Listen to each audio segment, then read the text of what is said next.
Man, Ed Walters.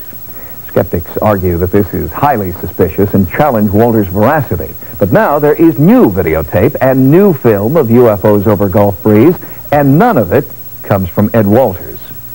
What in the world is it? It's a question that residents in Gulf Breeze, Florida have been asking for almost 10 years. There have been over 1,000 individual sightings of unidentified flying objects, beginning in 1986. With this historic photograph taken by Ed Walters. Since then, Walters and others continue to capture UFOs on film and tape. The activity in our area has certainly not stopped. It has never stopped, and it looks like it's on the increase, hopefully. There's a lot more people willing to acknowledge that they've had a sighting than 5 years ago. People were much more quiet about it. The sightings in Gulf Breeze have become more frequent, in large part because groups of amateur ufologists now scan the skies nightly. And the nation's largest UFO research organization, MUFON, now has a branch office here, headed by Art Hufford. The purpose of our local MUFON organization, I think, is really twofold. One is to investigate using the best scientific methods we can, UFO sighting reports, close encounters, abduction experiences, and then secondly to try to educate, to share what we learn locally and also what we learn from what's going around the country and around the globe. One of the most dramatic UFO encounters to date occurred on April 28, 1994. Ken and Carol Baker were driving home, and as this simulation demonstrates, the Bakers claim to have seen two glowing orbs. What the Bakers saw is similar to videotape of two bright UFOs shot in the same area, hovering over the Gulf Breeze shoreline. At approximately 10:40 at night, my wife was driving me to my place of employment. I looked out the front windshield, and we saw a white object. I looked out, and I didn't know what it was I was looking at, and it was round like a bubble. Around this light, or around this bubble, was a smaller light that seemed to be orbiting around it. I try to be scientific in all the things that I deal with. I was in the Air Force for 7 years, and I've seen different crafts, different ships we have. It wasn't anything we had seen before.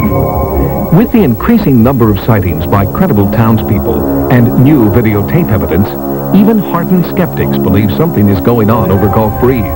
But is it a UFO?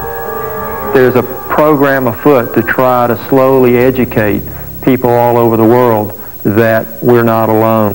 Who knows, maybe one of those days we'll have that landing on the White House lawn experience where no longer is there any doubt that they're here, they're among us. Sitting in the sky, could be some kind of a military craft, I guess.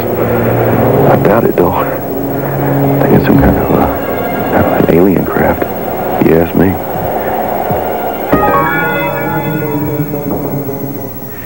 Gulf Breeze resident Ed Walters has also captured a new UFO on film. This Polaroid instant picture shows an unidentified craft offshore with what appears to be waterspout activity just below it. Optical physicist Dr. Bruce Maccabee enlarged and examined the snapshot, and he sent us this lengthy report. In his opinion, the waterspout UFO is not a fake. Dr. Maccabee, a civilian scientist with the U.S. Navy, joins us now to discuss his findings. Dr. Maccabee, you conclude that this photograph is not a fake. Does that mean it is a genuine UFO? I'd say the chances are very small that could be a hoax.